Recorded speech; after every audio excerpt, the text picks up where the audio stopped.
What's up, everyone? Welcome back to the channel. It's your boy, Shane Rowe. Guys, grab your Yardie's coffee, hit the like button. There we go. And now the subscribe button. Thank you very much. And let's get caffeinated. Anybody want coffee? Who wants coffee? Does anybody want coffee? Who wants coffee? Guys, there's a lot going on, so I wanted to come and touch base with you before this Liverpool game in the next few days.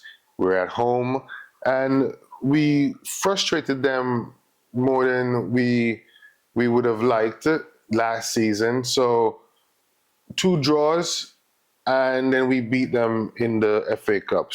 Bye, bitch. So we have a good foundation to build on, but they did beat us in the preseason. Ain't nobody got time for that.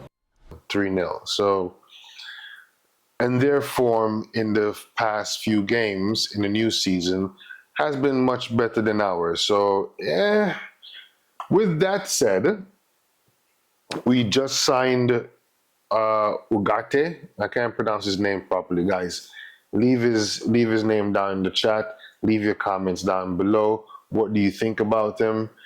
With him coming in, Scott McTominay, congratulations and farewell to him. He got his move to Naples, so good luck to him. Let it out. Let it out. And, I hope he does his thing over there. We had to lean on him a few times last season, so he's a quality player. He's a quality player, and I think 30 mil was the price, was fair value. And Naples got a player, man. And a lot of these Premier League players tend to go to Italy and do very well. So let's see how he does. I'm like I said, I'm excited to see him in a Naples t-shirt. Now, with that said, we're gonna go over the team that I believe should be going out to play Liverpool. And I think that we should be getting a result from this, right? Now, obviously, we got Onana is going to be in goal, and then we have our centre-back partnership of Harry and Martinez. Now, guys, I know we're trying to blood De Ligt in, and if we're going to play him, I'd rather see him come in from the beginning. So if you want to swap out Harry for De Ligt, let me know. Comment down below. Then you have Mazraoui on the right and Delat on the left, right? This seems to be the centre-back partnership going forward, minus the De Ligt versus Harry substitutions. And for the most part, they look solid. And I'm comfortable with this defense. It looked a lot better than we did last year. On top of it, we do have players that are a bit injured, but Shaw can come in when he's gonna be fit again.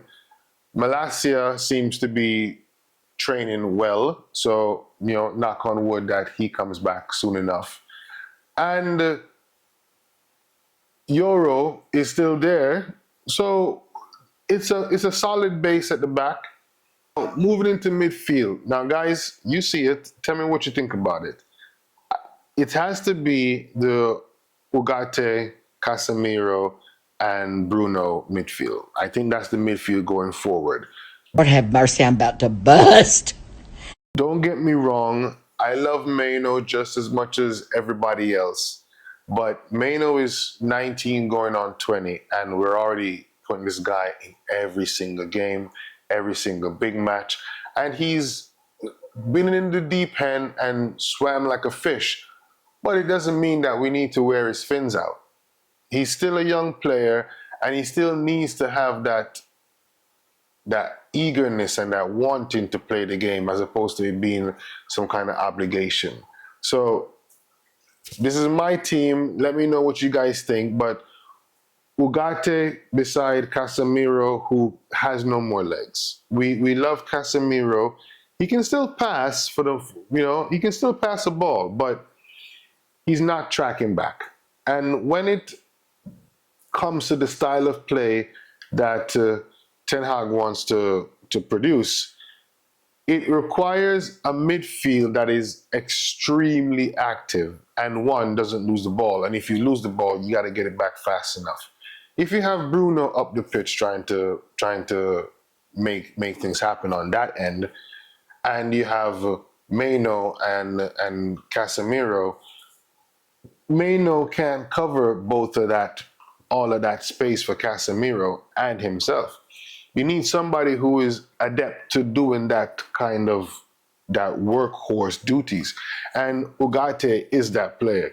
When you see his stats, and even when you compare him to one of the best defensive midfielders in the Premier League right now, in Declan Rice, you see he stands up. He holds up his own, his passing, his interceptions, progressive passing, right? So we've been yearning and screaming out for a player like Ugarte, and I'm hoping that he can come in and actually do that Conte-esque kind of thing where you just break up the play and get us back on the front foot going forward.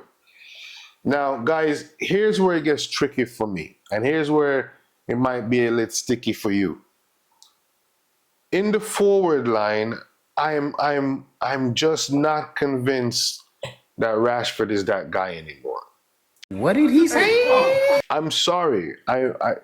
If you don't agree with it, that's fine. Put it down below in the comments. Tell me I'm full of it. Tell me I don't know what I'm talking about. But his form versus his status versus what you expect, they're not clicking. Brother,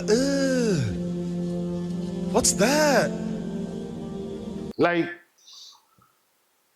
he's not making the runs into the box like he used to. He's not scoring the goals like he used to. And we're going back months now, almost close to.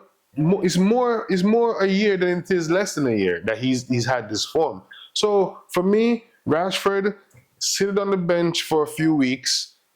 Again, you might have lost that little love for it. So it's now feeling like it's too much of a job, too much of a duty, which you getting paid 300 grand a week, my guy. You should be, I don't care how much you don't like it, do your job, right?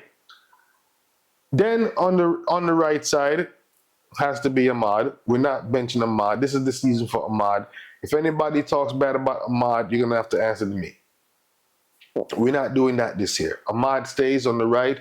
The only place on that pitch that should be solidified is Bruno and Ahmad. Everybody else, they're kind of susceptible to change, right? Now, up front, guys, I went with Xerxes. Now, I know people are saying he's not ready. But if he's not ready by the third week of the season, when is he going to be ready? Yeah, he didn't have a preseason, but it doesn't mean he can't do 50 minutes, he can't do 60 minutes. Why are we still trying to do this plan B thing in the front and then the plan A thing at the back? How? Hold on, bro. How? Let's try the plan A thing, especially when Xerxes look like he can put in a goal or two if you give him some more minutes on the pitch, right? Yeah, he put in that offside thing, but look at it. The ball went into the back of the net, so his goals to minute ratio is already pretty substantial, right? So I know you want to put in Mount, but if and when Højlund comes back, we're not starting Mount. We're not starting Mount in the midfield because we just got Ugarte. We're not starting Mount. Well, you could start him with a Mason Mount and a Bruno Fernandes and a Ugarte as the one pivot. But in the Premier League, the one pivot is tough, man. You have to be somebody special to be a one pivot. So it's more than likely going to be a two pivot with a Casemiro or a Maino. So you're looking at Ugarte, Casemiro, Ugarte, Maino, and then Bruno Fernandes up front. It's got to be Bruno. And again, we're not moving Ahmad out of his spot. So where is Mount gonna go? You talking the left side forward or striker? Which, if we have Højlund, why are we gonna do that? And if we have Garnacho, why are we gonna put him on the left side? So this is the team, man. I'm telling you, this is the team that get us some revenge for the preseason and some respect, man. We need to get some respect from not only these players and these teams, but the media, because you know the disrespect for the past decade. Yeah, a bit self-inflicted. We still have the Glazers, so But as far as Ed Woodward and those clowns, we don't have them anymore. So we look better. The business that they've done this window has been phenomenal, right? So going forward, I do see us taking back some respect. Going forward, I do see us looking formidable. The team looks solid. We have backups for this team, right? And the fact that we can tell you we're popping in Delit versus Euro versus Harry, and then we have Mason Mount to come in for a Bruno. If a player gets injured on the wings, yes, he can do it. But we have options. We have good options. We had pretty bad options last season. The strongest option off the bench was Scott McTominay. And all due respects to Scott McTominay, sometimes you're not kind of what's needed, my guy, but we have to just depend on you, And you did deliver. So there's no bad blood, no bad words against Scotty. But we need to take back our respect, guys. We need a team that before they even come to Old Trafford, they've lost the game mentally. And that's where we were when we had Fergie. It's not talking about the old times, but that was half the battle. We intimidated teams before they were even on the pitch. Who wanted to play against Roy Keane? Who wanted to play against Cantona? Right? These Vidic? Nah, man, you're not doing it. So we need to get that team with some grit, and I think Ugarte is definitely the guy to fix that midfield area. Once we can do that, then the press that he's trying to do, Ten Hag, I think will be more successful. It's not that it's not been successful, because we've also have made a ton of chances. We just haven't been scoring them. And if we don't score the chances, we're always leaving teams in the game. If you're getting 5-6 good chances up until the 68th minute and you haven't converted any of these, your motivation depletes. The other team motivation starts to heighten, because they're like, listen, we can get a point out of this, or we can probably even nick it at the end. So they're going to work extra hard. And then you're just going to think it's FIFA and you can't score a goal. So we need to convert the chances. That's the first thing we need to do. And take the oomph out of any of these teams that come to Old Trafford, right?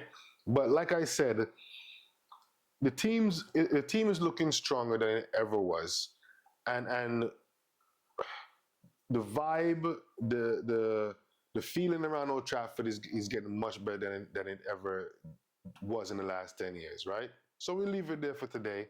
Let's hope the boys pull a win out. Like the video, comment, and don't forget to subscribe. Thank you for watching. God bless you, and GGMU. Peace.